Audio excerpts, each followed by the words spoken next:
Hare Krishna. Hare Krishna. Nice to welcome all of you. It's worth a million words. Because Prabhu was saying to me, it's worth a million words. Because Prabhu was saying to me, in one movie strip, how many pictures are there? 50. In 1 second, 24 pictures. On 1 second in the movie, you show 24 pictures. So one picture is worth 1,000 words. So one movie slide is worth 24,000 words. And so the one who brought this to the world, Srila Prabhupada to the world, we can actually hear Prabhupada speaking. We can see Prabhupada in action, live, thanks to his grace, Yadubara Prabhu ki.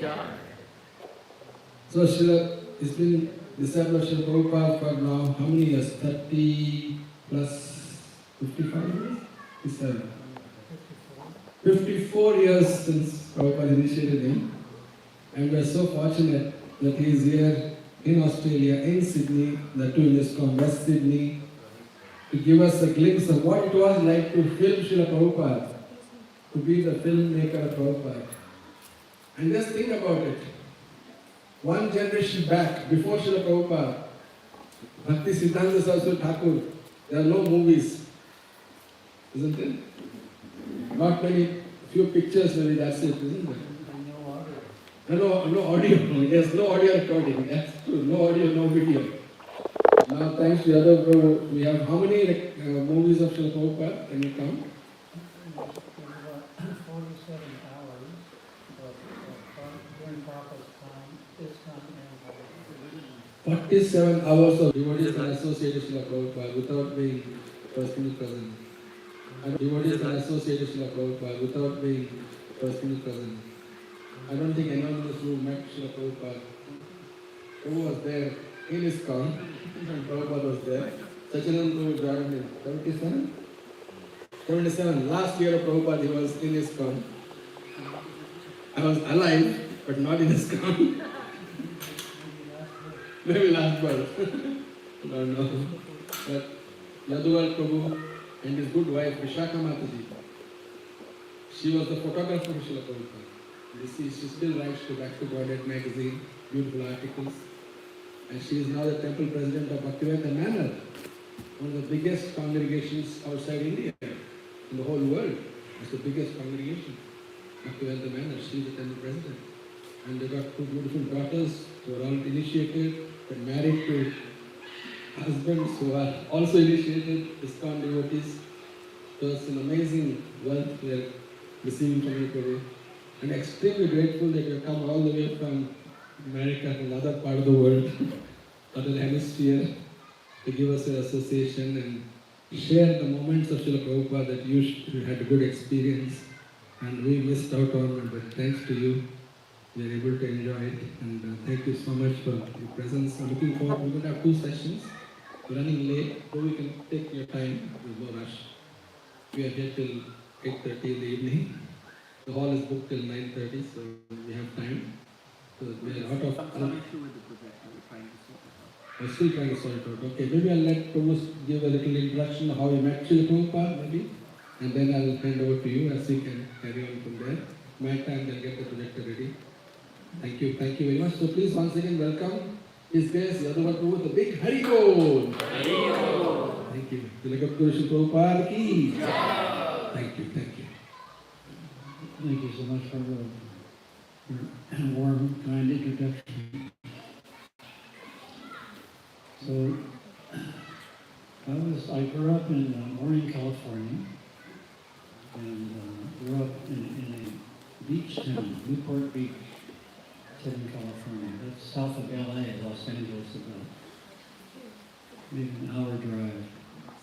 There's actually a very nice temple in Laguna Beach. I don't know if you heard about that temple. Laguna Beach for many years. And also farther south from that, near Mexico, is San Diego. That's another wonderful temple. Of course, if you go up north, Los Angeles is there also. Prabhupada, that was his Western world headquarters.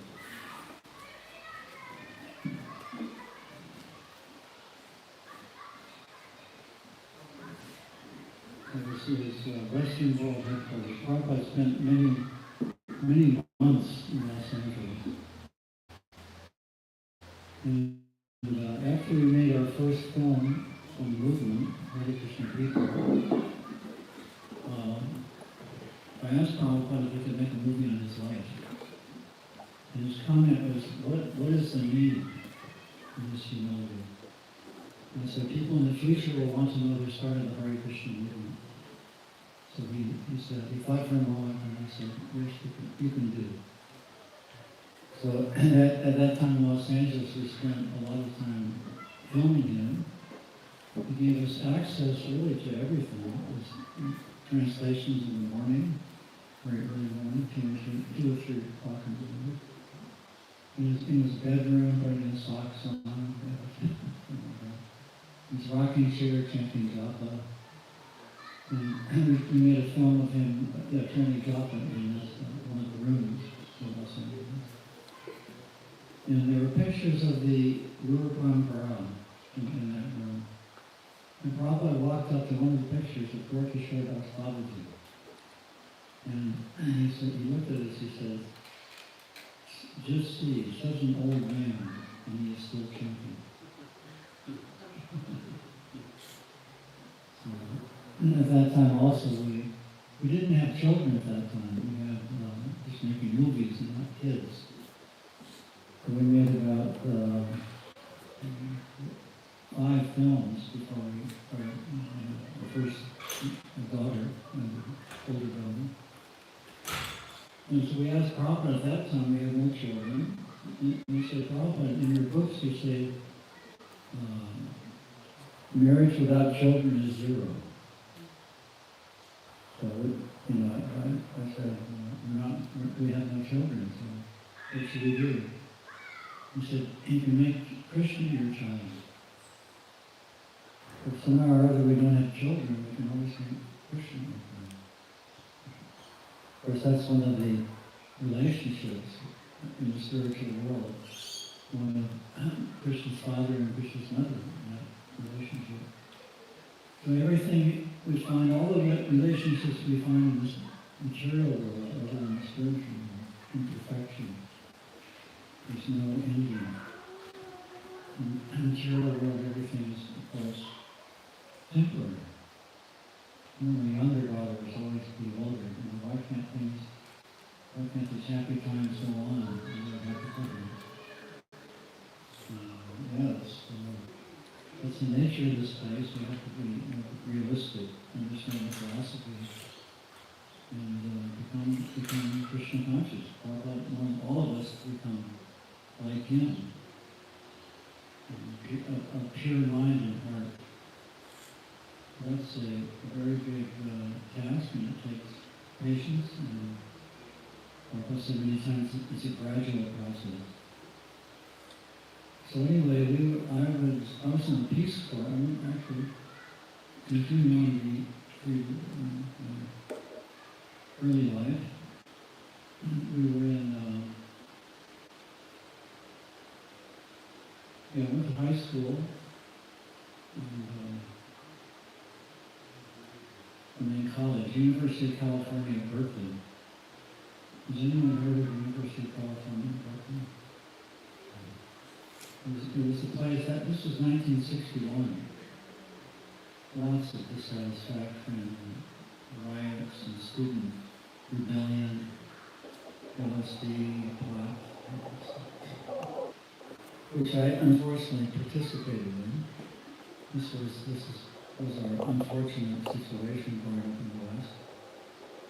The Prabhupada always said that the Indian people are more fortunate than we were in the West, because we have the culture of Krishna consciousness. It doesn't take much to uncover that, to reveal that taste for Krishna consciousness.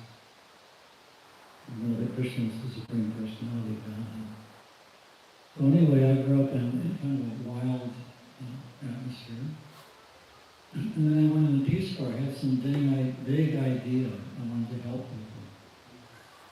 So the Peace Corps was sending people overseas, volunteers, to teach, to do different projects, or rural development, or teachers. I was teaching power mechanics and electricity to 8-year-olds, 10-year-olds. Maybe you have the same kind of education here? Woodworking, metalworking, you know. So I was a teacher of that for a couple of years, and I extended for a year. But I had this, at that time I had this, well, first of all, I was brought up a Christian Scientist. Anyone ever heard of Christian Science? Yeah.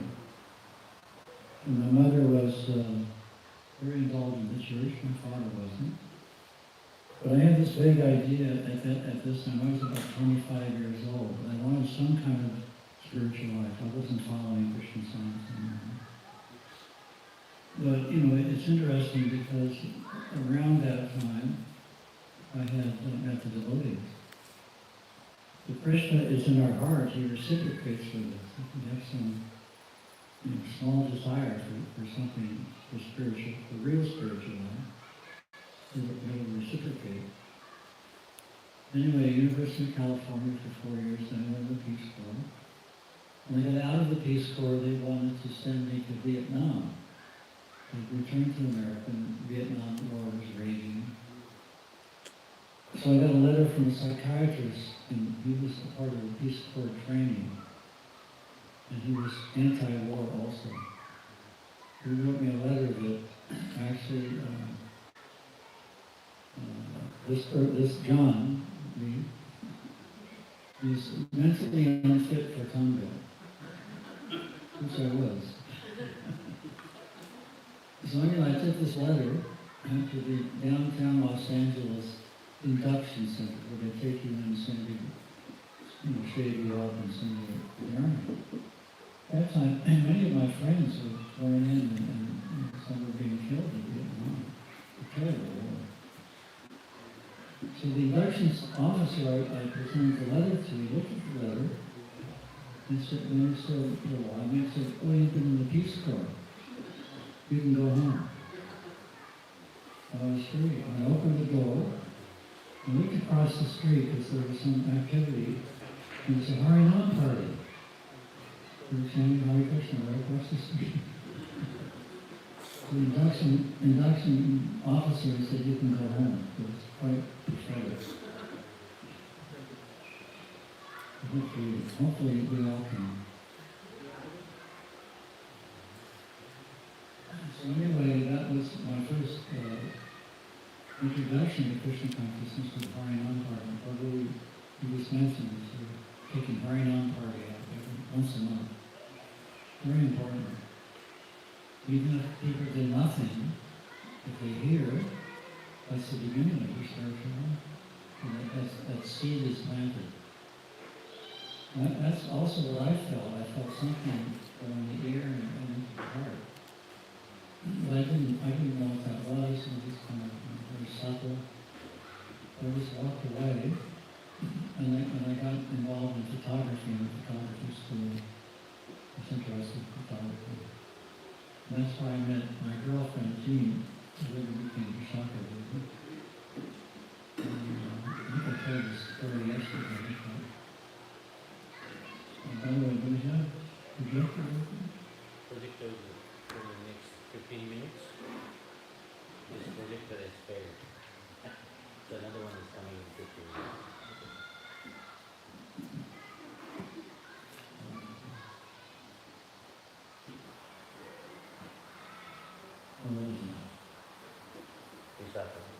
Yeah. We were both in photography school, and I was supposed to be. So we met, and she was an atheist at the time. I was living in her house with her parents in Long Island, and we got a call from the editor of Asia magazine. One of the story in the Hare Krishna movement. How many were here yesterday that heard this presentation? Okay. Well, say it very briefly, but then we can continue with the projecting. So he hired us to do an article on Hare Krishna Temple in New York, in Brooklyn, New York. We did that article, and I was very attracted the minute I walked in the temple, everything about it. The smells, the sights, the sounds. I was very attracted. But Vishaka had the opposite, right? Because he was naked. So it was interesting how that came out. I went to India to do a master's thesis in photography, and I met Prabhupada there in India. But sometimes the boys ask, when did you first meet Prabhupada? I met Prabhupada first through his potency in this temple and everything he created.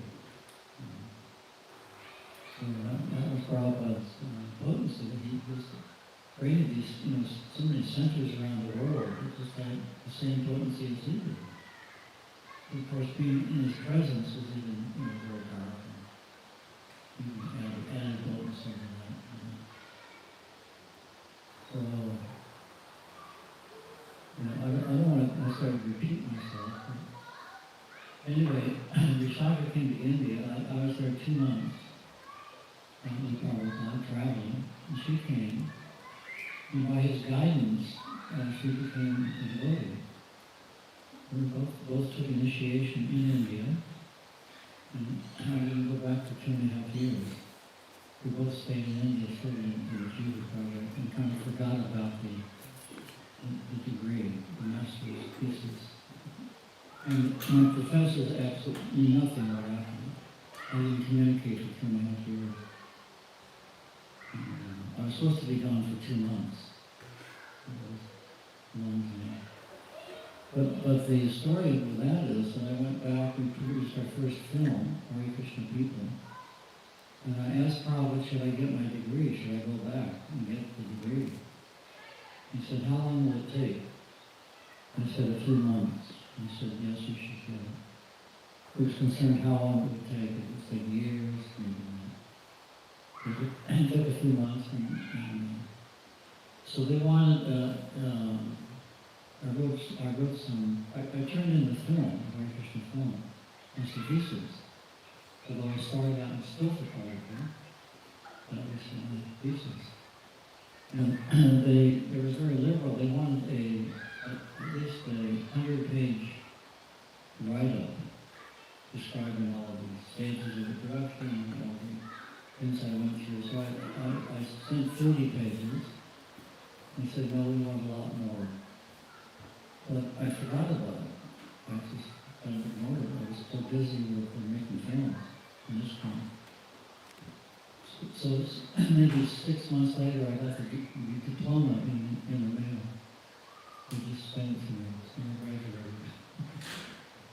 Happy ending. So then, Vishaka and I made many films this time. Prabhupada saw 4 of them. When we get the projector, we'll start going through those films and talk about them. In the meantime, do you have any questions or comments? Yeah. Did you have any personal interaction with Prabhupada in terms of he tried to chastise you on certain things? Did you hear that story yesterday? No, I wasn't there. I told the story about the one time that Prabhupada asked us. Can you tell it again? Yes, please. Huh? Yeah, oh, you were there. I'll tell you something. Yeah, we were on a morning walk in Denver, Colorado. It was the fad at that time for devotees to go on diets for health.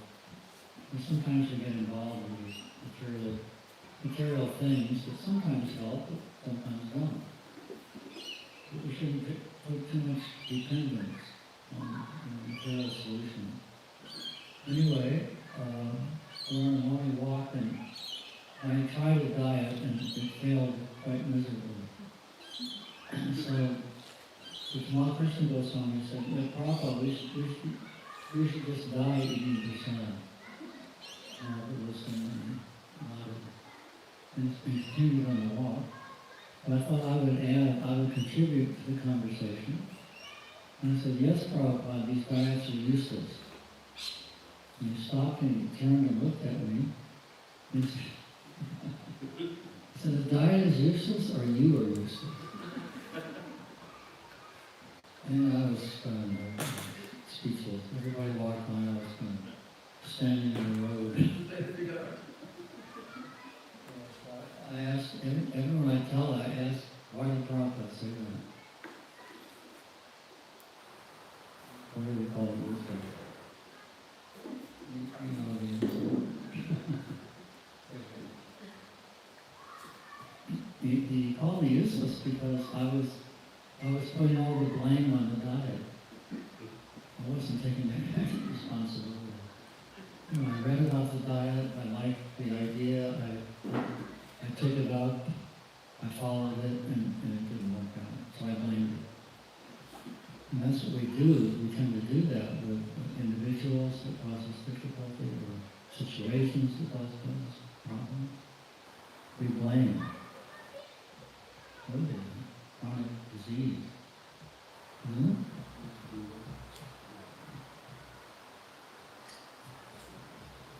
Thank you.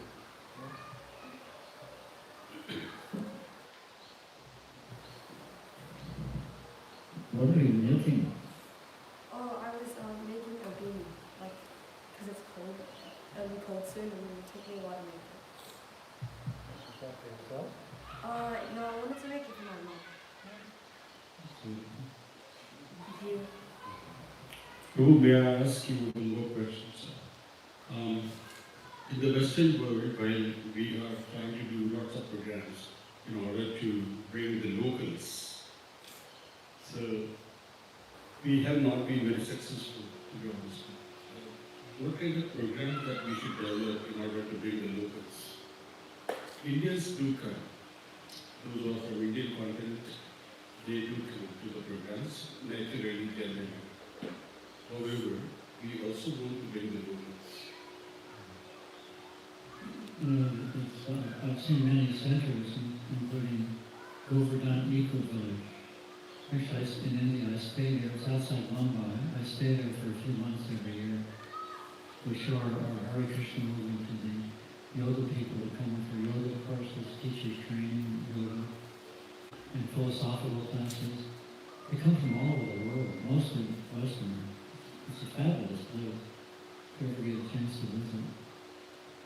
And so they're interested in not so much ceremonies like the Artha ceremony and the things that we find in India that are naturally there since time immemorial.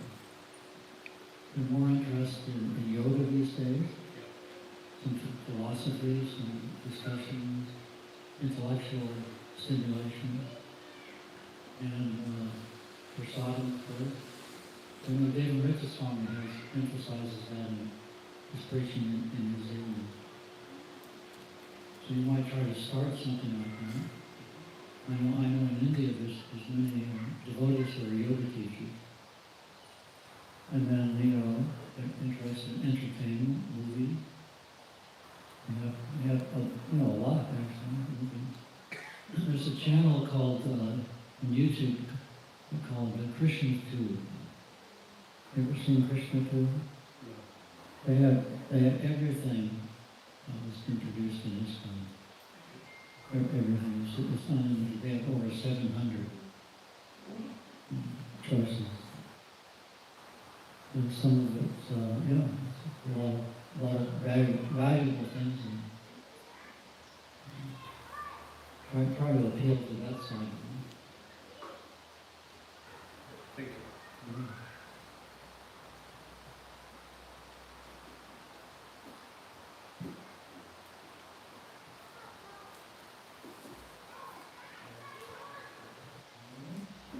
Prabhu, I actually had a question myself.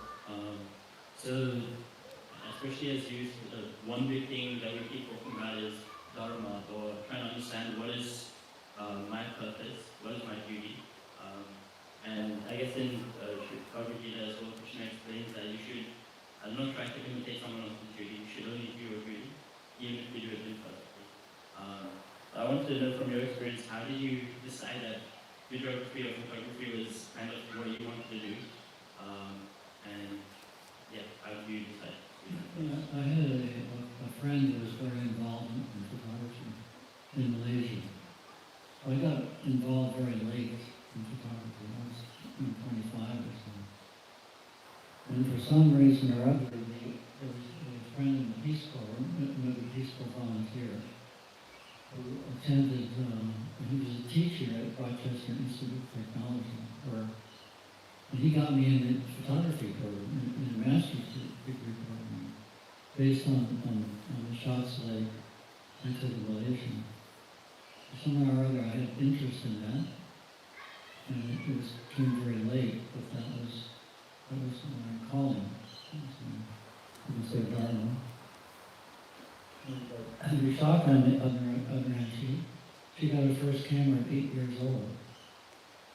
She was a very, very accomplished photographer, and she entered the color already. And the parents have a very good understanding of the direction their child will take. And also the guru and close friends. They can be consulted as far as the direction. I like that. You know? Yes, sir. Thank you for. Does anyone else have any questions?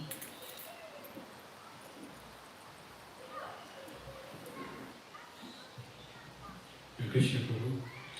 Thanks again for all the wonderful services and the photography that you did for taking Srila Prabhupada's pictures and giving it to us as that's so much cherishable on our end because we haven't seen Prabhupada personally.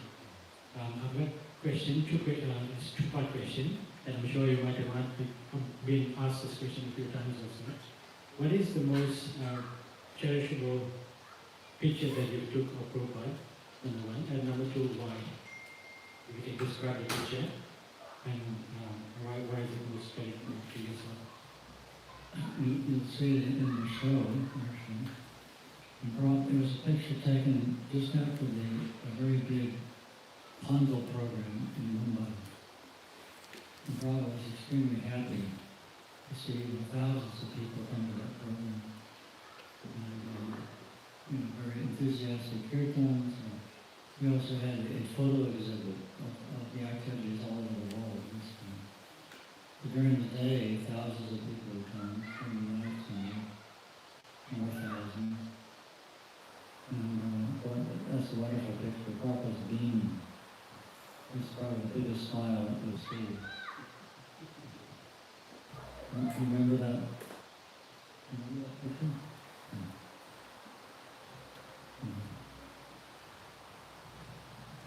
Once we got the projector, the new one. Yeah.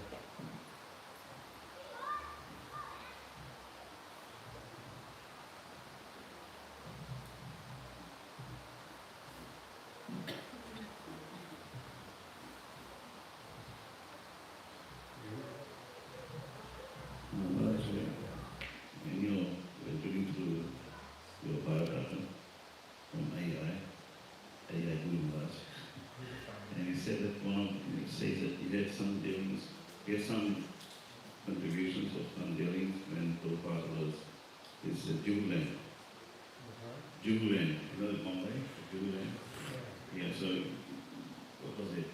How were you involved in that? Yeah, we were 2.5 years in the Jubilee project. I was in the same room, in Prabhupada's room, in a building called ISKCON in Mumbai city. And this man came in Prabhupada's room, was introduced to Prabhupada, Mr. Nair. He was the infamous Mr. Nair. And I was very suspicious when he first met Prabhupada. He was shaking, he was nervous, he was sweating. I just felt that there was something strange. And then it was at that point he offered the land. The next day, we got in a taxi, myself, Prabhupada, Shamsundar, and I forget who else. We went to the property by taxi, we had no car. And then Prabhupada, when he got there, he immediately he liked it. He knew that property because he used to go to that area in Juba and meet Sumati Maharaji and read Bhagavatam to him. Sumati Maharaji gave Prabhupada his tickets on the job visit to America. She was the CEO of Cindy Steamship. Prabhupada did that area. And he immediately wanted the property. He immediately made arrangements with contracts for purchase. He gave some down payment. And then he had us move right away to the land. In this beautiful apartment overlooking the ocean to this really run-down piece of property with very old apartments. And we built very quickly a business as well.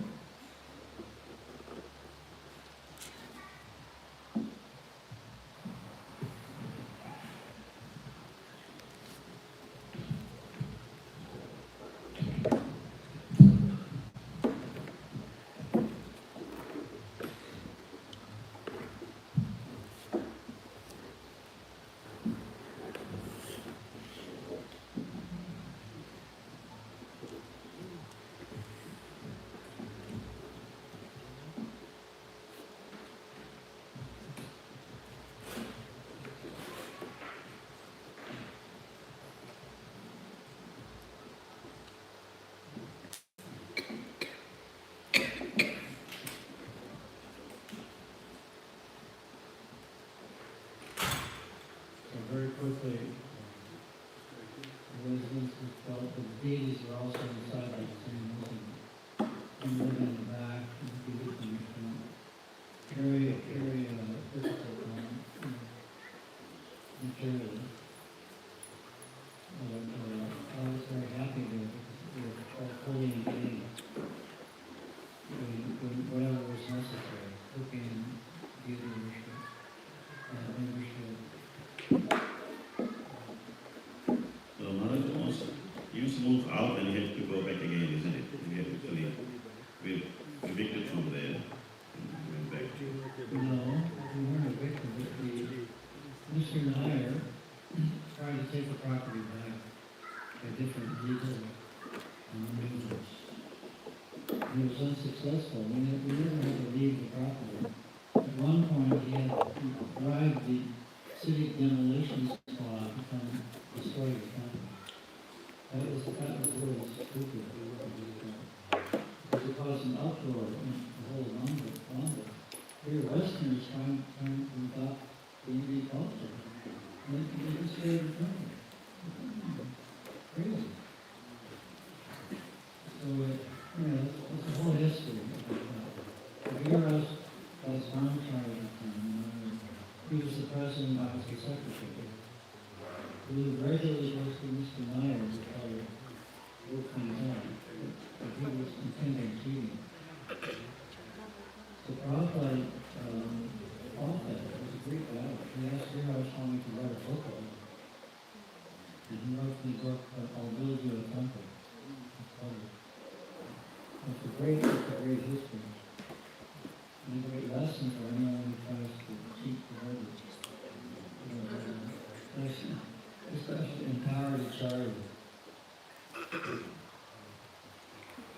And Mr. Nair had a rough ending, isn't it? When he had a bit of issue with that later on. He had a heart attack.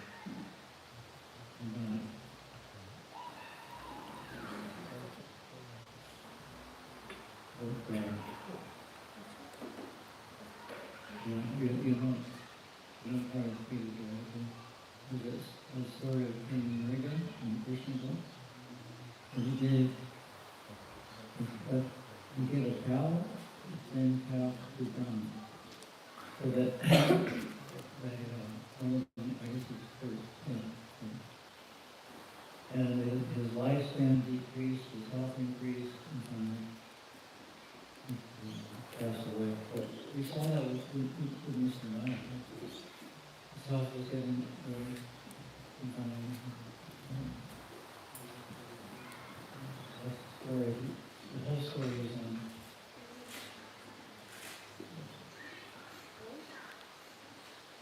We can start the light. Let's turn all the lights off.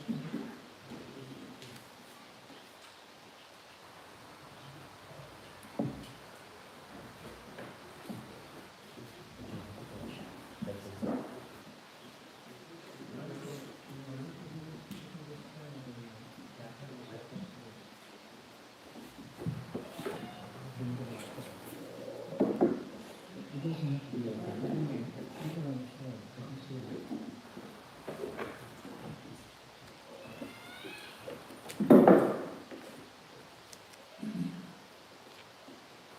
Someone can sit there. This is our first film.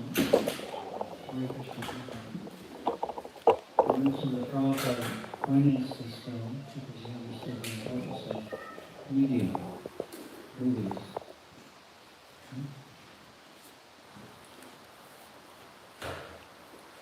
This is the camera I was using.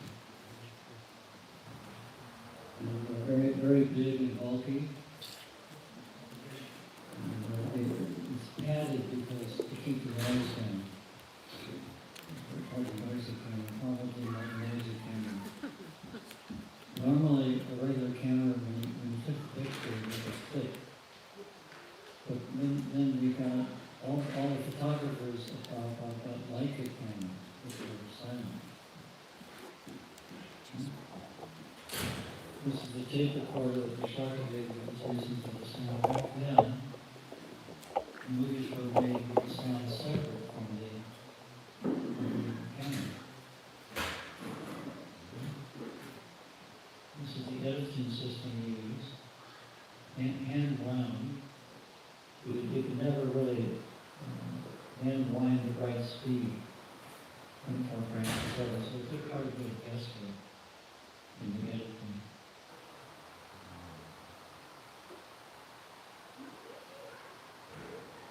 This is the credit. Howard Wheeler under narration actually wrote the script. He didn't narrate. He wrote the script. A very good narration. His devotee name was Yadubara. You're going to pass the read the book. Who did the speech I want? This photography goes by. Who did the speech I need to do? I didn't take the picture, no. I'm not sure who took that.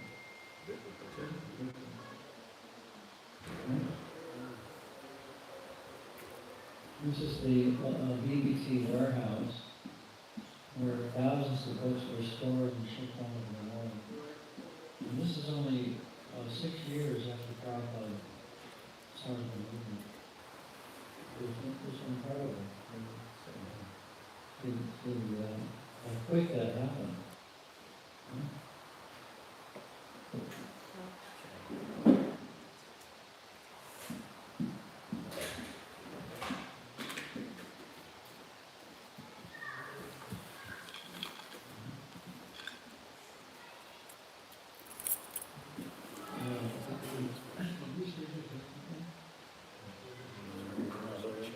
We try to include all different aspects of this kind.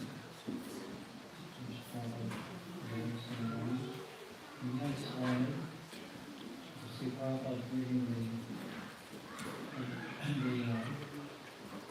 minister of UP, chief minister of reading the honor program.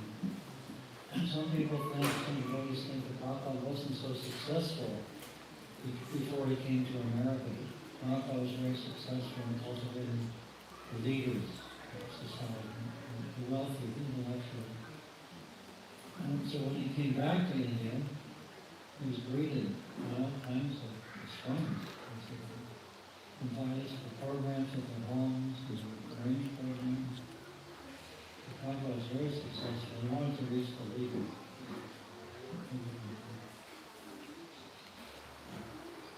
This is one scene in the film where the cows are floating because it's shot in slow motion. When Prabhupada saw this, he said, the cows are floating. Can you fix it? Prabhupada liked movies, but he only saw very old movies. He never saw slow motion. And he said, Prabhupada, no, that's a special effect. And Prabhupada said, that is okay. This was the last scene in the movie. Prabhupada dancing at the Bhakti-Vinatha Manor. So we have today, Vishaka Dev is the president of the Bhakti-Vinatha Manor. But from atheist to president. This is Prabhupada's magic. I mentioned yesterday also that some yogis produce some ash or some gold, some mystic cities they have. And when Prabhupada was asked, Swamiji, can you show us some mystic power? Prabhupada would always refer to his devotees. This is my mystic power to create change in consciousness. That's the hardest. And my father actually donated this editing table, an upgrade from the hand frame system. And the shrunk is there on this one. And he also donated the camera.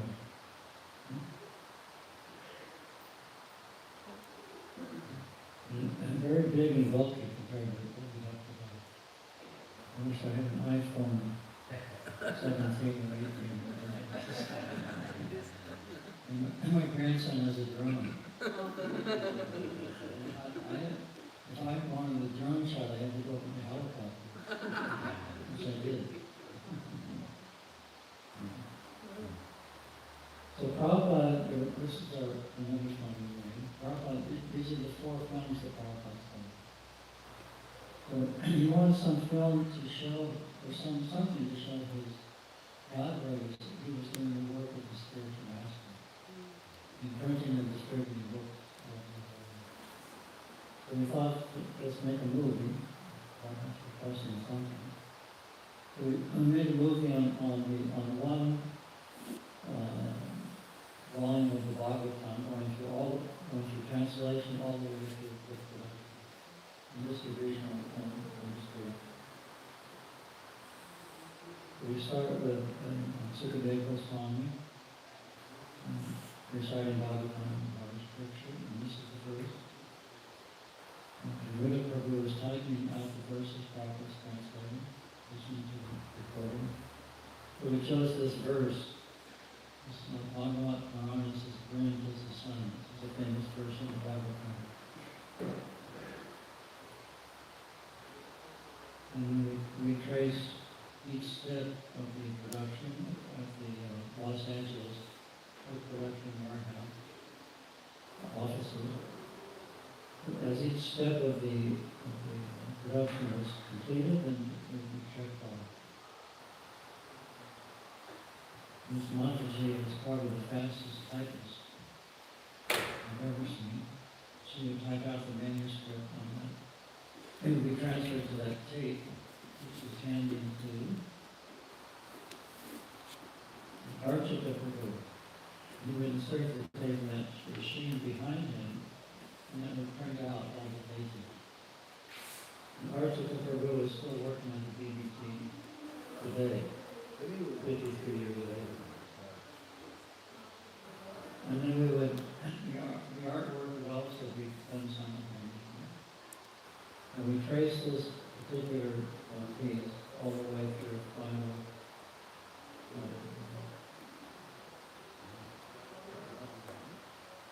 Very beautiful painting. That would be photographed and then resized for the cover.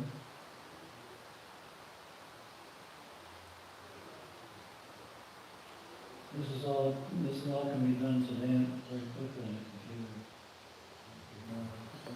Very little machinery.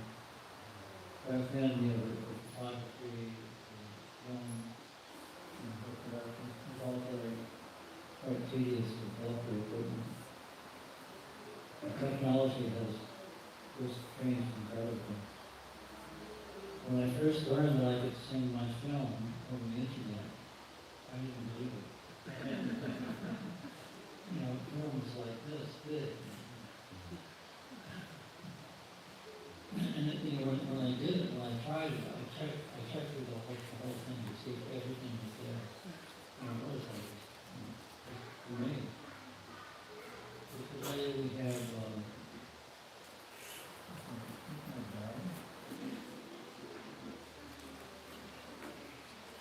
we have everything on a tiny pen drive.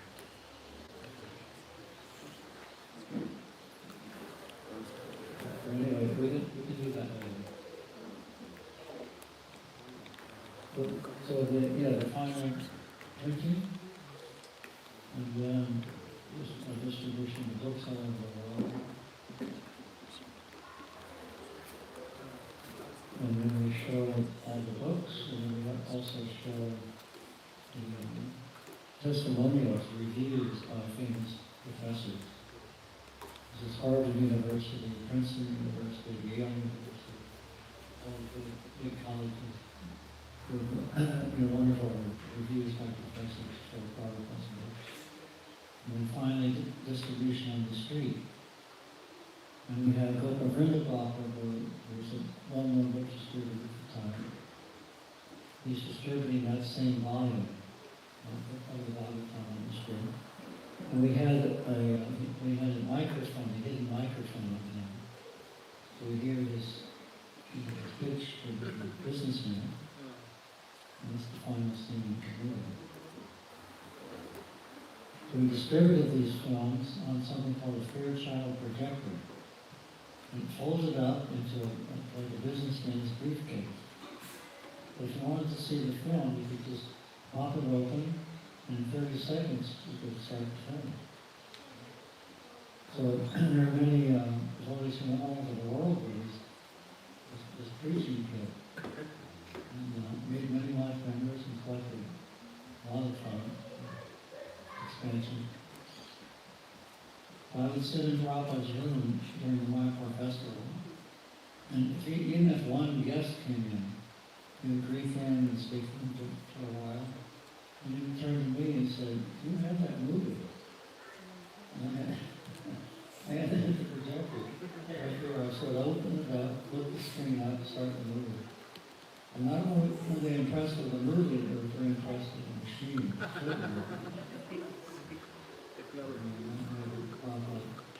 And showed actually who was doing the work, the hard work of distributing Krishna consciousness. So after filming Prabhupada in Los Angeles extensively for the film that eventually came out during his life,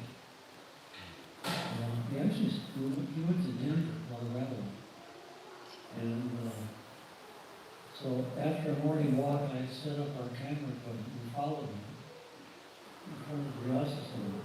And I set up lights, some bright lights in the temple also. Prabhupada came back from the morning walk, and he came in and he saw the lights, he saw the camera, and he wasn't very happy. He told us after the lecture, he said, so I'm sitting here and I'm sitting there in LA also. What is the difference? In other words, I was taking the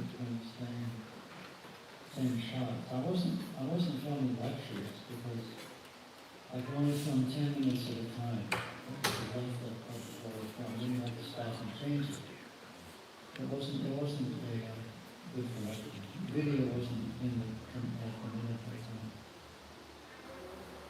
So after seeing Prabhupada in his room after the lecture, Prabhupada said, "So, what's the difference?" And so, they basically stopped his filming. Traveling, spending so much money, and traveling and filming. he was concerned what we do next. So I said that Kirtananda Swami wants a film on Vrindavan. The Prabhupada liked that idea, so we made the second film. Vrindavan called Spiritual Frontier.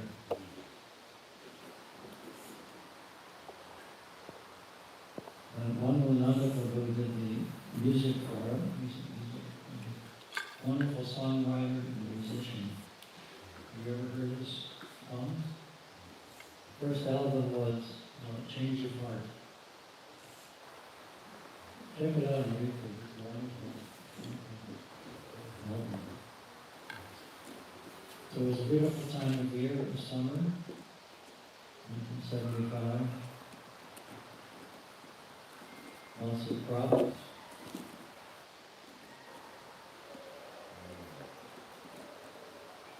Prabhupada was especially proud of the milk production.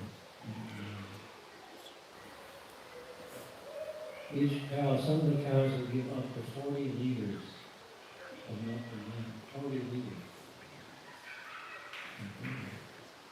This is a trick shot we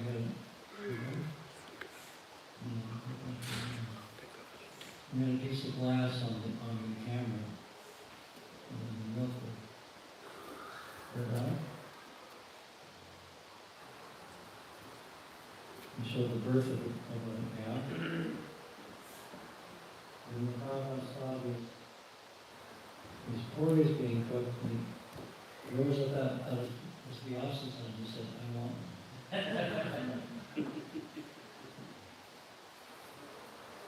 And this is the beginning of Prabhupada's palace.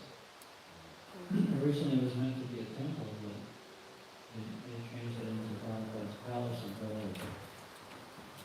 And all the work was done by the devotees themselves. Every aspect of the construction was done by the devotees.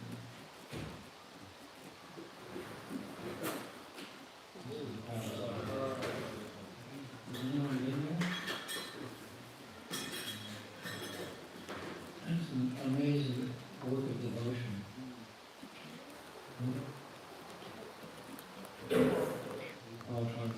Inside the palace, you can walk, you can circumambulate in that hallway.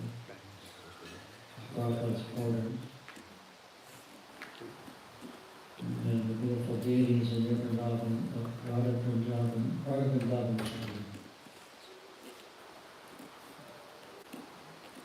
And the final scene is a shot from the helicopter. The devotees on the hill heading praying. The last one that Prabhupada saw was called Spark of Life. This was a production to try to show how life comes from life and not inherit. This is our first dramatic movie. It's on documentary basis.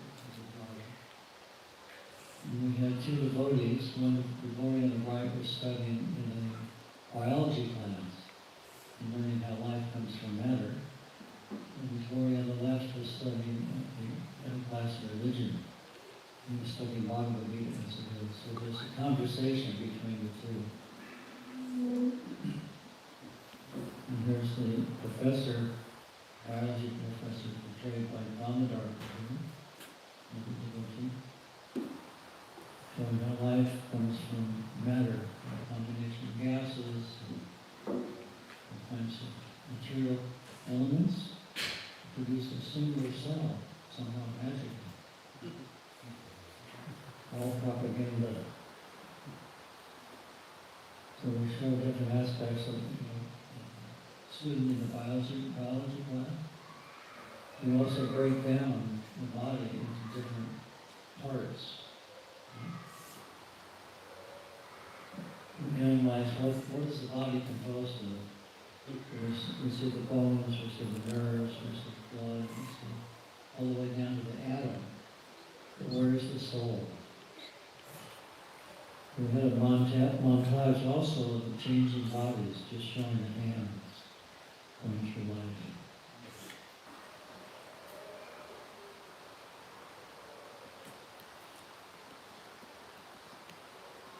a lot more reserved feeling all the way through. Yeah. And then another scene is a person on the operating table, and he's trying to be revived. His heart stopped during the operation. This was all done in our apartment. And we had a nurse, devotee nurse, who directed the scene. He was experiencing the operating room. And of course their attempts failed, but once the soul leaves the body, there's nothing you can do to bring it back. And then a graveyard scene.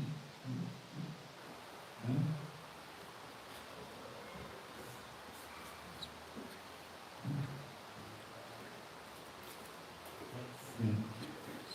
Graveyard scene. And so finally the student studying biology is finally convinced by his friend that life comes from life and not matter. And it's a happy ending. The Prabhupada, these are the 4 films that Prabhupada got. And the premiere of the spiritual film, interesting premieres. The first film, Hare Krishna people, premiered in Prabhupada's room in Mayapur. If you've been to Prabhupada's room in Mayapur, it's very small. So it was completely packed with devotees and presidents and GBC and sannyasis. So Vishaka couldn't get in the room. I was in the projector. She was outside looking at the windows. Prabhupada, before the show started, Prabhupada turned and saw her. And he mentioned to her to come in. And then he went like this, next to me, sit next to me. And Prabhupada turned to the sannyasis who had the room. He said, ladies first. That was a wonderful premiere. Unfortunately, I brought a projector from the States, and because of the different voltage, it wasn't running properly. It was running slow. So the narrator sounded like this. But we showed it anyway, and we got the idea. Whenever there was a bundle program, Prabhupada would insist that the film be shown.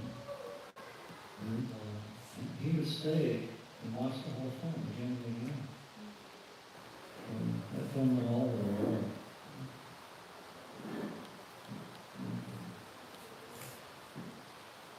Oh yeah, the premiere for I told you about Brilliant as the Sun, Prabhupada showed up on his room in Washington. And then Spiritual Frontier on New Vrindavan. We had a premiere in Los Angeles Temple, and it was completely packed. Devotees came from all over the West Coast to see them. The Montages were upstairs in the balcony and back down below at the roof. And unfortunately, the Prabhupada saw the Puris cooking, he stayed longer. So after the film, Prabhupada praised Kirtan Yamla for his work in developing New Vrindavan. He said, no one could have done this except Kirtan Yamla. Kirtan had come out from New Vrindavan, East Coast USA, with his and then helping him develop the practice.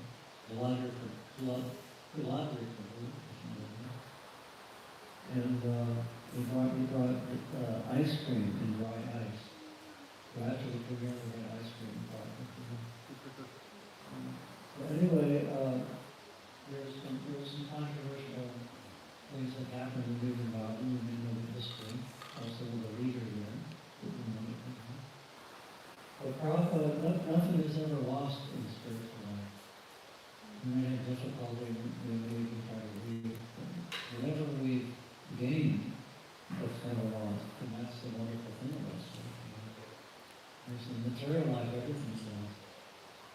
We have to be very serious about spiritual life. We want to get out of the vicious cycle of this.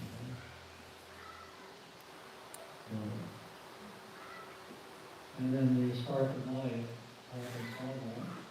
And because there was no devotees in it, and no kirtan and no normal devotee activities, those who, the members from the Bhakti Institute who were interested in scientific preaching, they were there at the premiere. And they were kind of disappointed in that. Sorry. Like one of them said, this movie is for women and children. That's a huge population.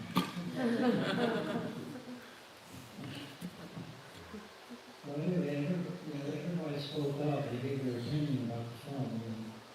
And then Prabhupada asked me, he spoke finally, he said, well, what is the effect of showing this film? Because I told Prabhupada that we'd shown it in Los Angeles before I came. And I said, Prabhupada, one guest came up to me afterwards and he said, thank you very much. Now I can understand my Bhakti. Prabhupada said, then it was success. And also the members of the Institute ended up showing that film a lot. For a lot of impact. That's the end of our presentation. Otherwise, we could watch one of the films. Yeah. Good. Yes. It's either the first film or the spiritual frontier. Probably the first film. Because that was Prabhupada. It's 31 minutes. Yes, Yeah. we started late. We started late anyway. It's okay. What's the second part of the program? We just continue. Oh, yeah, sure. We'll watch more films. Have you seen it? Yeah, very good. Okay. Well, let's start the first one now. Yes. Is it on that? No, it's on another.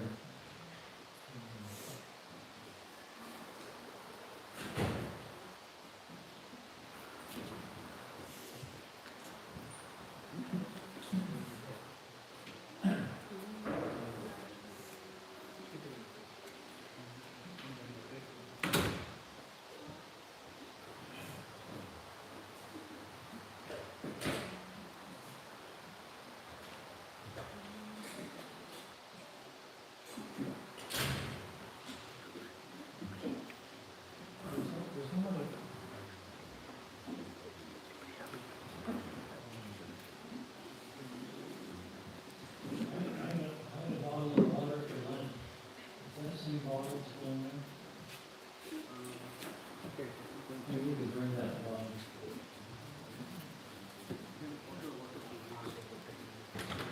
We should try our best to eliminate some of that plastic.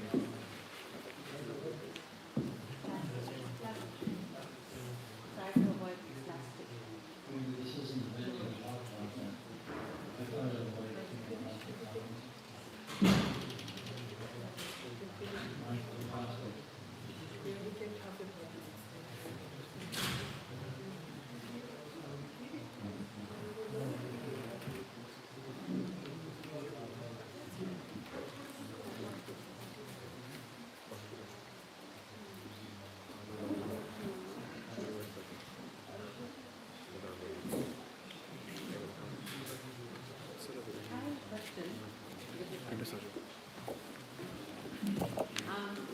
You were mentioning how Srila Prabhupada was so pleased when the devotee who said, I've understood now, life comes from life, not from matter. And then that's when Prabhupada said that, okay, now we're really successful. So I was just thinking, from the point of view of young people trying to carry forward this legacy of making films and media to spread Krishna consciousness.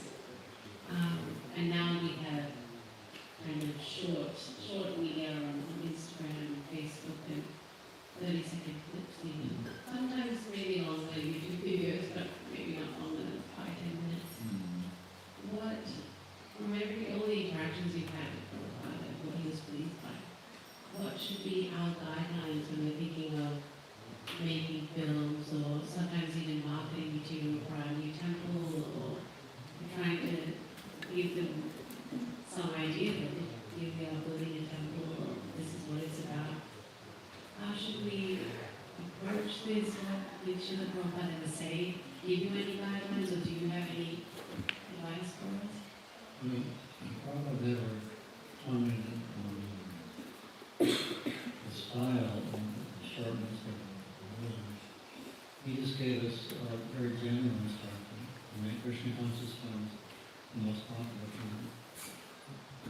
But this is the, as you say, very short blurbs or excerpts or whatever, can be effective.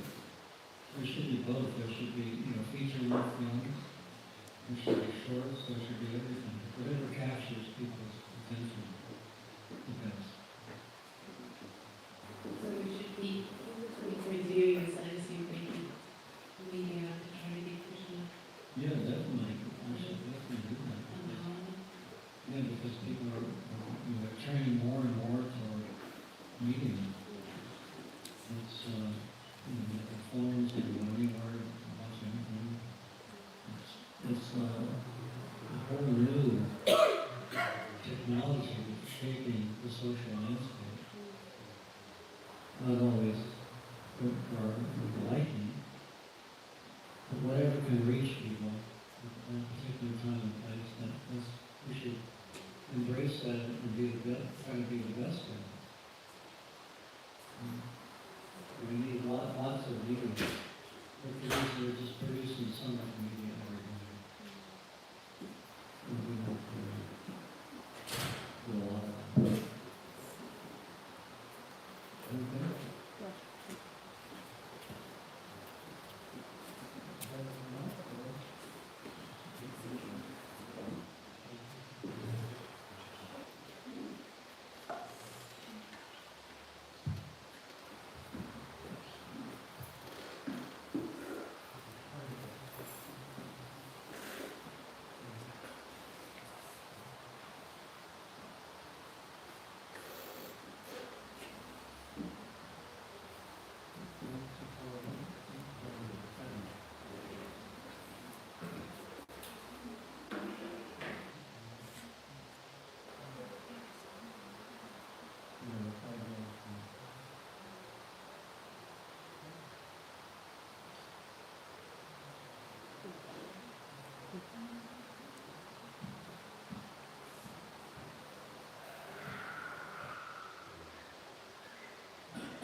I read somewhere that I think we might have mentioned it in the Prabhupada memories, but you never, when you were filming Srila Prabhupada, with every move of his was perfect, and he never tried to appear in front of the camera in a certain way, and you never had to ask him for a reshoot, like it was just filming him as the thing.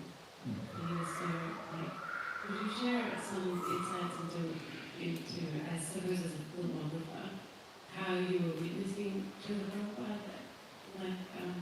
Just tell us a little bit about that. He was unaffected by being on camera. It was always very natural.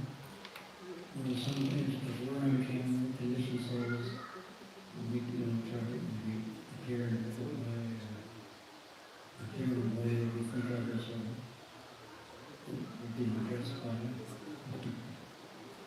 The Prabhupada was always very natural. I remember I was in his room, part of Yadubara, when he first opened that room in the first tour of Vrindavan. And I asked him to pose. So that's what I shot. I'd like to get a shot of him in the room. Then he said, yes, tell me where to go, tell me what to do. I'm a little boy. And he listened, I was guiding him. And that shot was the next thing. Right next to the close up, right next to a picture of the spiritual master, which is there in his room.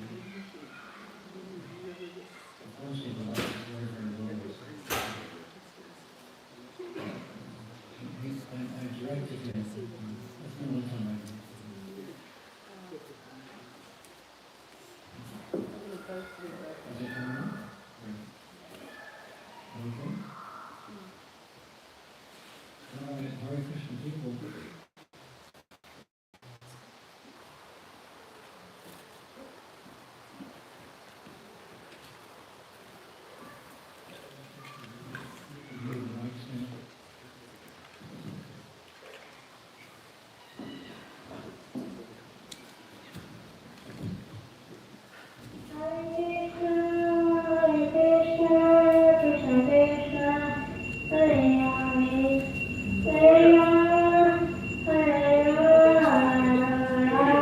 By the grace of Lord Sri Krishna, His Divine Grace, A.C. Bhaktivedanta Swami Prabhupada was born a pure devotee.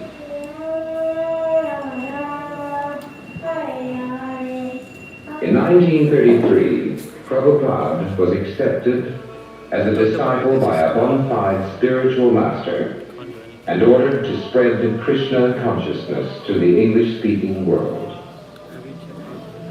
Then in 1965, at the age of 70, Prabhupada, a renounced saintly person with neither friends nor money, came. Prabhupada was destined to spark a revolution in consciousness, to ignite the Hare Krishna explosion. Hare Rama, Hare Rama, Rama Rama, Hare Hare, Hare Krishna, Hare Krishna, Krishna Krishna, Hare Hare, Hare Rama, Hare Rama, Rama Rama, Hare Hare.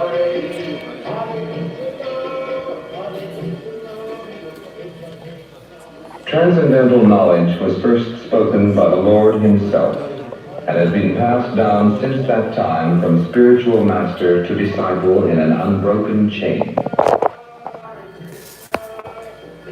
Lord Chaitanya Mahaprabhu, Bhaktivinoda Thakur, Gaur Kishore Das Babaji,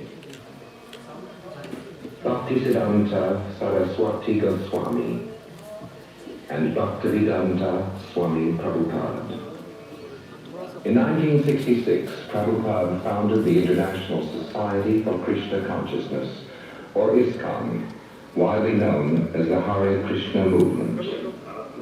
Prabhupada translates on a dictaphone original Sanskrit and Bengali scriptures into English. The tapes are then sent to ISKCON Press in New York.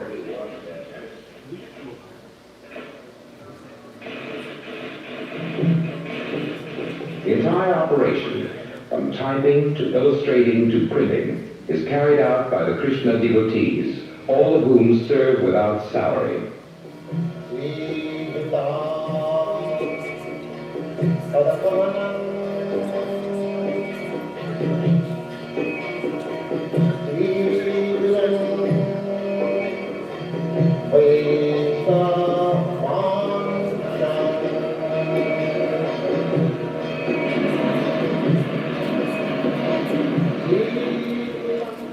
The message is love of Krishna. Krishna is recognized as God by all the great saints and the scriptures of India. He is the all-attractive person and the reservoir of pleasure. To pass on the science of self-realization, Prabhupada is presenting the Bhagavad Gita as it is, the Srimad Bhagavatam, the Nectar of Devotion, and many other philosophical works. From a Los Angeles warehouse, these literatures are shipped to centers in the United States and abroad. Within a few years, Prabhupada and his disciples have organized an ambitious book distribution program that every year sees thousands of tons of books distributed around the world.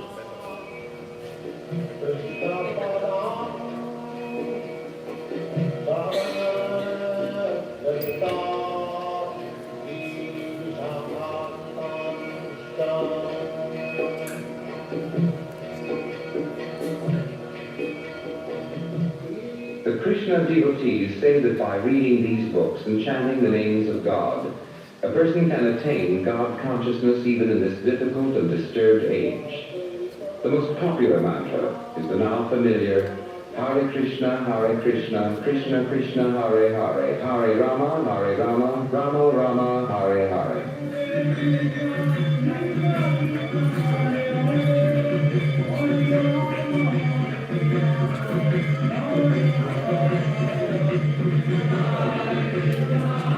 This chanting resounds from London to Mexico City, from Paris to Tokyo, from New York to Nairobi.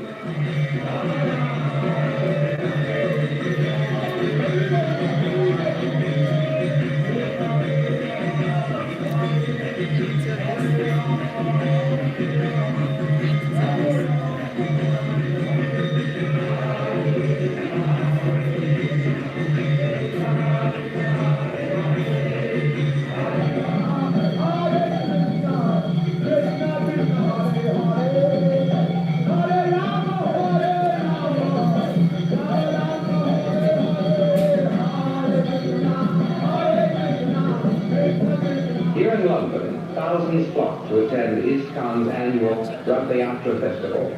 This festival is held in major cities around the world.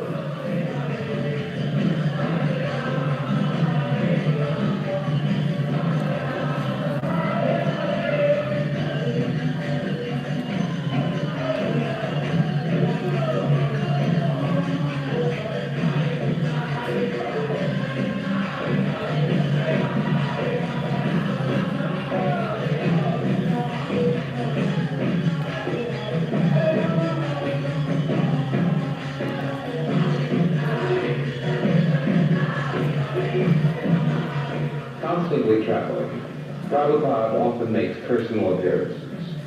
Here he is introduced to a New Delhi audience by the Canadian High Commissioner and garlanded by a leading citizen.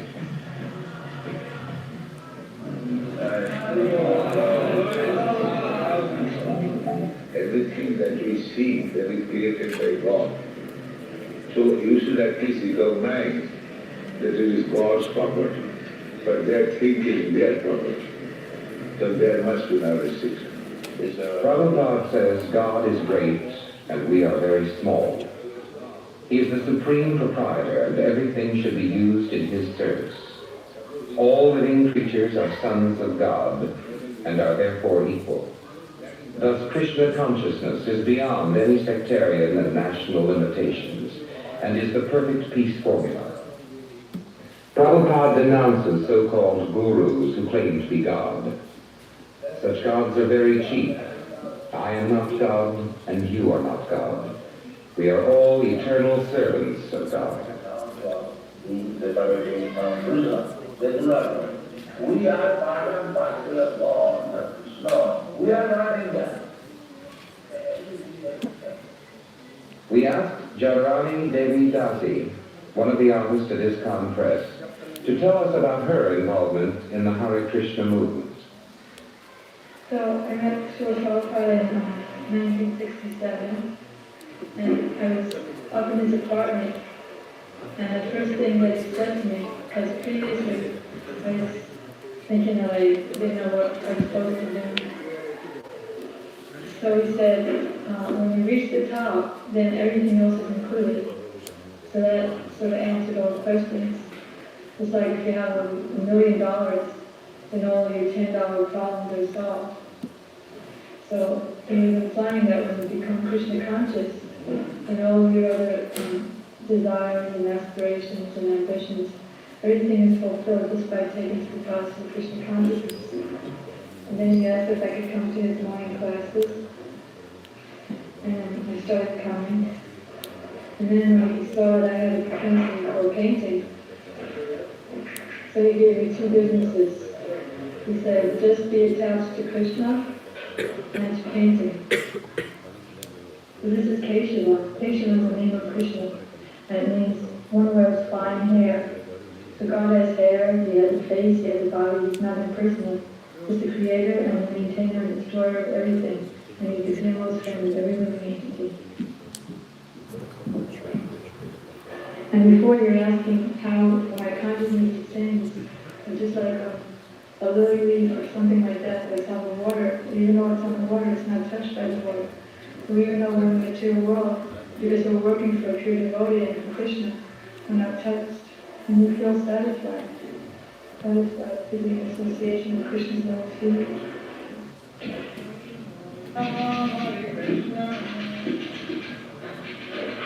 Another engagement is the making of spiritual sky incense. The Krishna devotees believe that since everything belongs to Krishna, everything can be used in his service, including business. Spiritual Sky Scented Products Company is a commercial enterprise started by Srila Prabhupada's disciples to gather funds for use in spreading Krishna consciousness.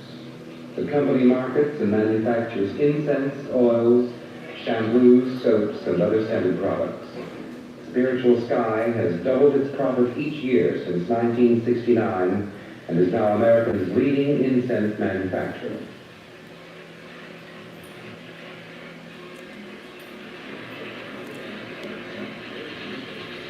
A computer at the Los Angeles factory keeps the accounts, checks inventory, and bills incense orders. And like any other Krishna devotee, chants Hare Krishna, Krishna Krishna, Hare Hare, Hare Rama, Rama Rama, Hare Hare. What's the lead time when you speak? Well, the thing is, the board takes about 6 weeks to get the session material.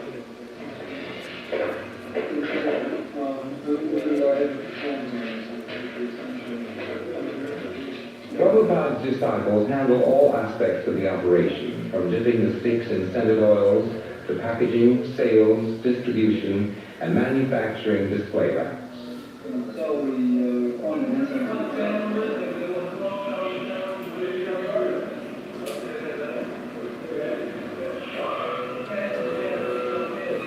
From the Los Angeles factory, spiritual sky products are shipped to temples around the world.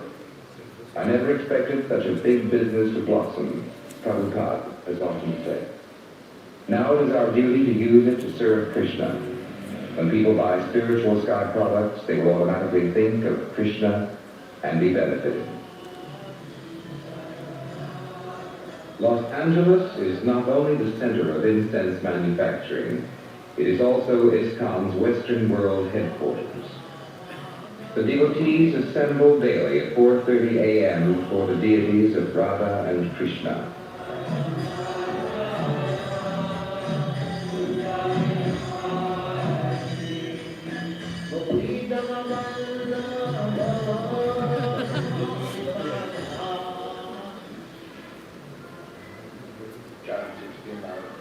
At the time of initiation, the disciple vows to abstain from extramarital sex, intoxication, meat eating, and gambling.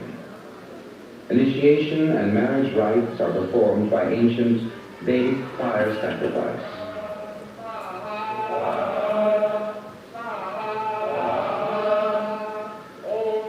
Initiates also vow to chant some 25,000 names of God daily at 2-hour feet, and to serve the spiritual master without reservation. Marriage means working together in Krishna consciousness. We asked a young husband why he joined the Krishna consciousness movement. As a student, I was sensitive to the problems confronting our society, and I could see that our leaders were unable to deal with it.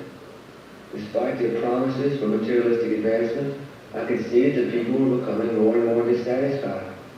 Even though we are very advanced materially, something very basic is missing in our way of life. By understanding Krishna consciousness, I realized that here was a philosophy that could fill the gap in our materialistic culture.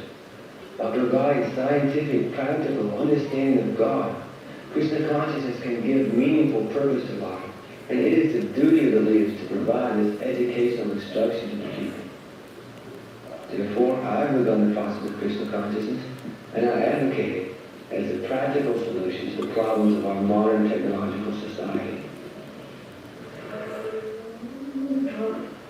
Some of the women learn the devotional art of making dresses for the deity of Krishna and his consort Radha. Milk, grains, fruit, and vegetables are bought wholesale by the society and sold to its members at nominal prices. Devotees shop and prepare food for their families in a spirit of service to Krishna. The children are taught to see Krishna, or God, as the central point of life.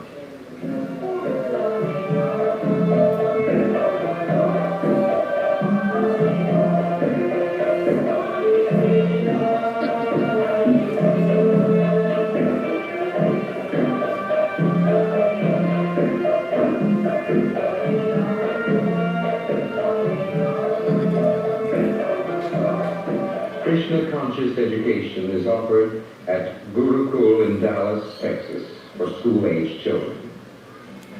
Gurukul, or the place of the spiritual master, is staffed solely by devotees.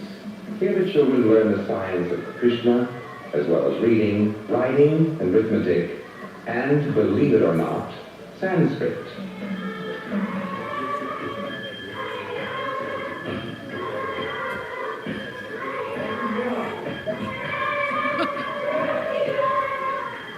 Each teacher lives in full-time association with the children.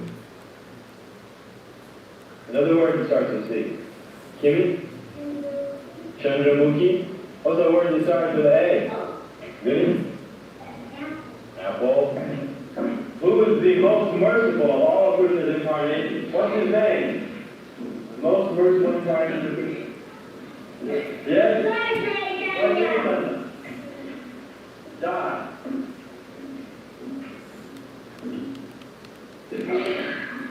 Emily?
The plays depict the pastimes of Krishna. Generally, they concern the slaying of a demon by Krishna, or the Lord's activities with his devotees.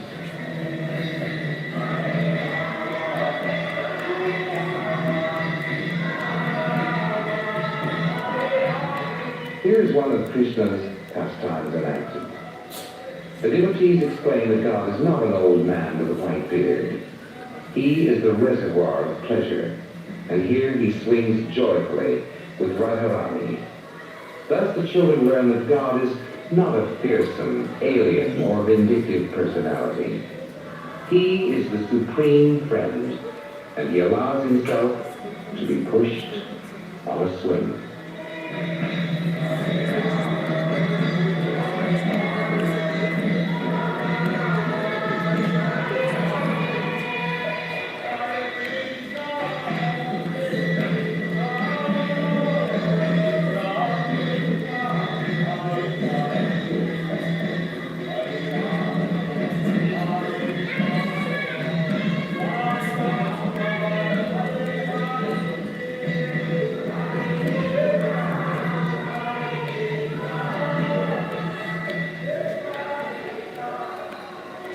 Krishna devotees are also teaching in high schools and colleges around the world.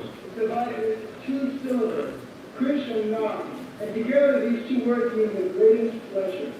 Rama also means the reservoir of all pleasure. The more people that chant, the more you'll feel this room becomes surcharged with spiritual energy. This is a fact. Transcendental sound vibration is made available on radio and television, on records and on tape cassettes by Golden Avatar Productions. The self-realized soul can impart knowledge unto you because he has seen the truth.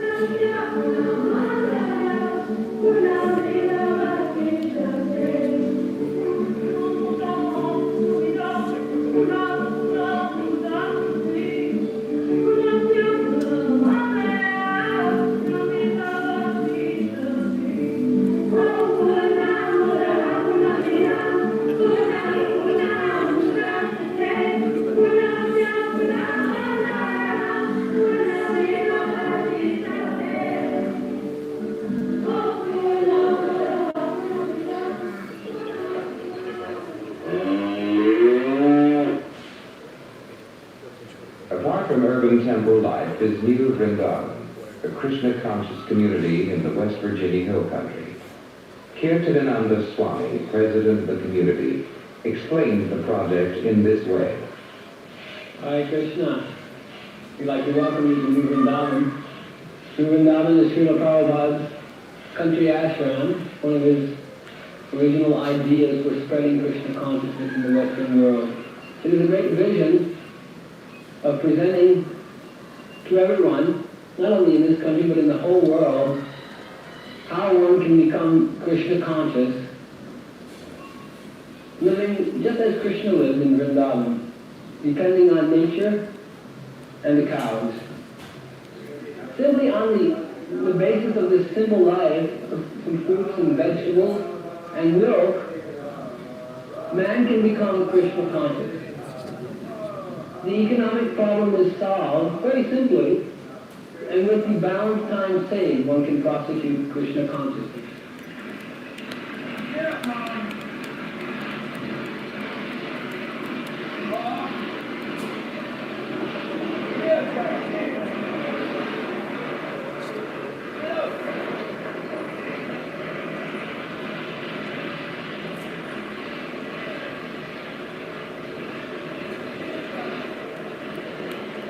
Prabhupada noticed a number of years ago that if we all want to develop the concept of New Vrindavan, we don't need to have much machinery. We don't have to become very much concerned with the modern amenities, but simply to depend on nature's beauty and the cows.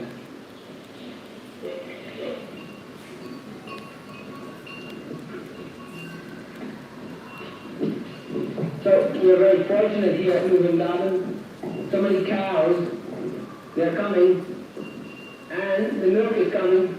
Daily now we're getting more than 700 pounds of milk. And from the milk we're making cheese, butter, ghee, so many nice sweets, rasgulla, sandesh. Now we're beginning to distribute these things to our temples, and also they're distributing to so many people all over that everyone can see what is this nice life of Krishna consciousness. What Srila Prabhupada is giving us is a way of life, a way of awakening our senses to the eternal beauty of Krishna. And Vrindavan is the land of Krishna. And now we are constructing here Govindaji temple. This temple will exhibit to the world this wonderful process of deity worship, or seeing Krishna in the temple. We want everyone to wake up to the blissful life that Srila Prabhupada is offering us. It's not dry, but it is eternal, full of knowledge and bliss.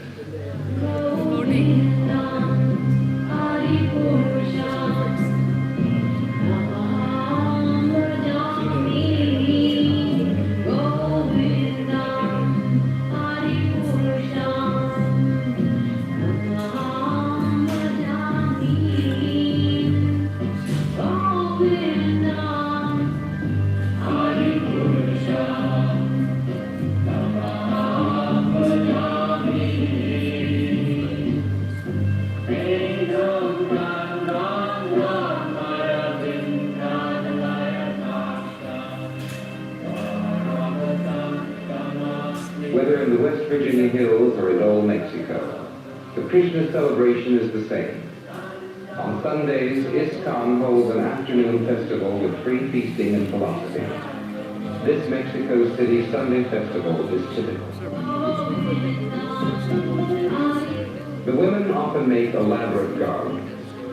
Generally, if a person sees a beautiful flower, he offers it to his girlfriend, Prabhupada says. But if you're in Krishna consciousness, you think, oh, what a beautiful flower. Let me offer it to Krishna.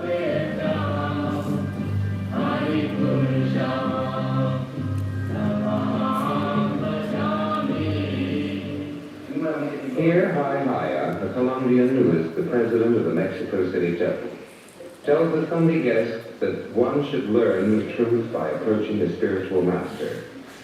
The self-realized person can give you knowledge because he has seen the truth. Entonces simplemente aceptamos, simplemente con una simple mirada, aceptamos a un maestro espiritual. Un poquito de fe pusimos, y aceptamos a un maestro espiritual que nos vino a hablar de algo que nos gustó, algo muy atractivo, cantar, comer, bailar, estudiar algo muy hermoso. Entonces nos acercamos a él, entonces hablamos de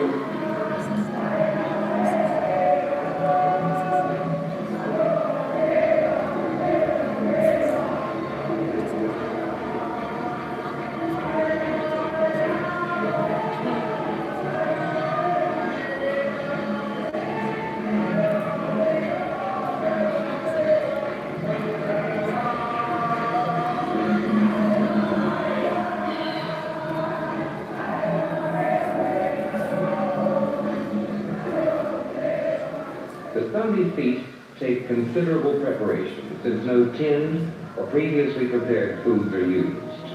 All meat, fish, eggs, and even onions are shunned. Various savory dishes are prepared according to ancient recipes. The Krishna diet supplies the body with all necessary nutrients without pandering to the whims of the senses.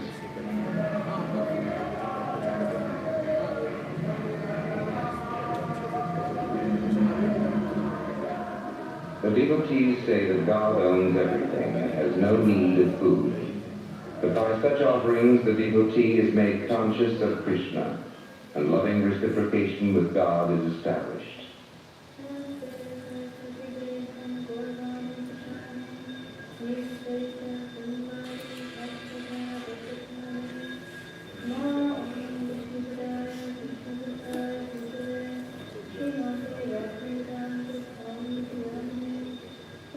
After the food is offered to Krishna, it becomes prasadam, or Krishna's mercy.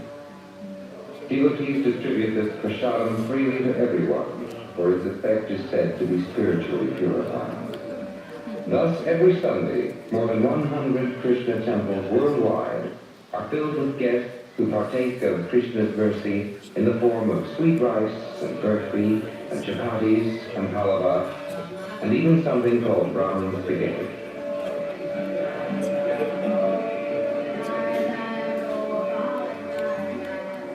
Prasadam knows no national boundaries, no creeds or classes. Here the devotees are distributing prasadam at Bhaktivedanta Manor, beside his European headquarters in London.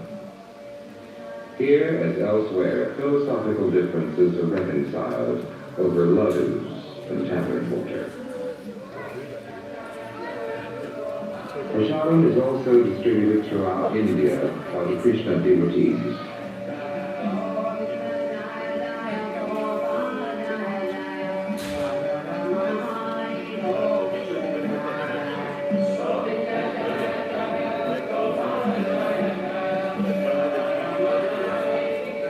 And as for the future of the Krishna consciousness movement, one of Prabhupada's first disciples, Rupanuga Das Goswami, gives us his opinion.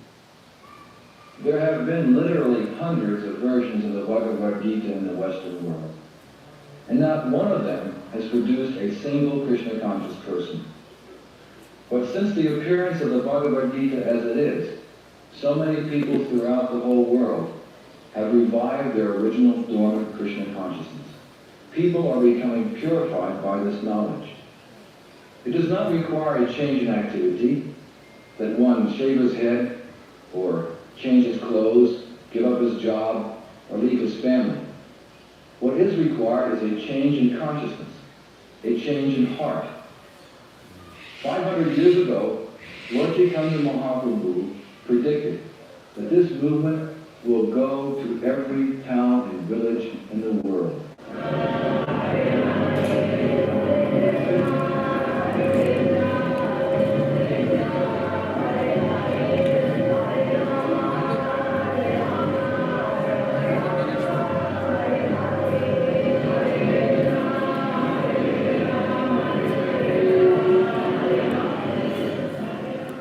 This is the story of the Hare Krishna people.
Krishna Hare.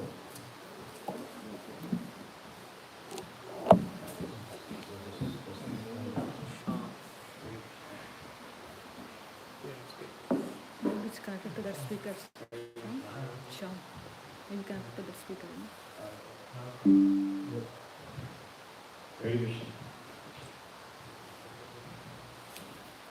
Any comments or feedback? Spiritual.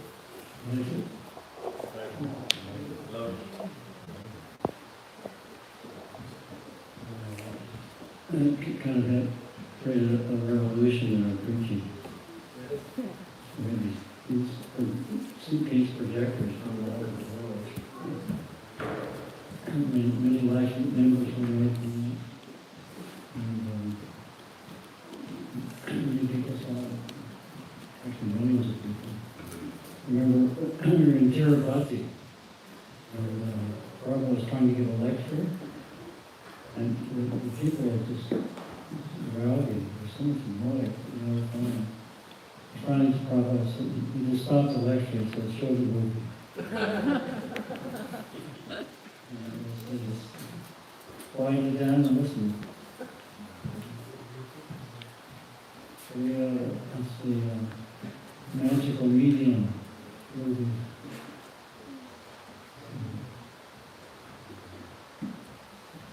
Anything else? How many have not seen the Hare Krishna movie in Prabhupada's life? Have you seen it? How many have not seen it? What I'd like to do, if we can show the half-hour version. What time is it now?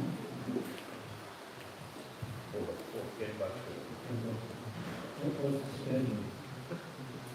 Lost the schedule now. Not the schedule. Suppose get some snacks more, take a break now, start at 5. Come back at 5. Snack break and then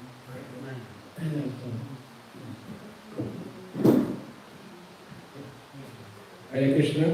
Hare Krishna. Apologies for the schedule breakup. We didn't test the projector, which we should have. Sorry for that. Anyway, we got to see the wonderful movie. So we take a break now till 5 p.m. There's some snacks available already, thanks to our cooking team. And we'll come back here at 5 o'clock. Is that okay for you? 10 past 4 now. We've got about 45 minutes to come back at 5. We'll come back, we'll reconnect the schedule again at 5. Thank you all. Hare Krishna. Srila Prabhupada ki jai. His Grace Yadubara Prabhu ki jai. ISKCON movies ki jai. Hare Krishna. Hare Krishna.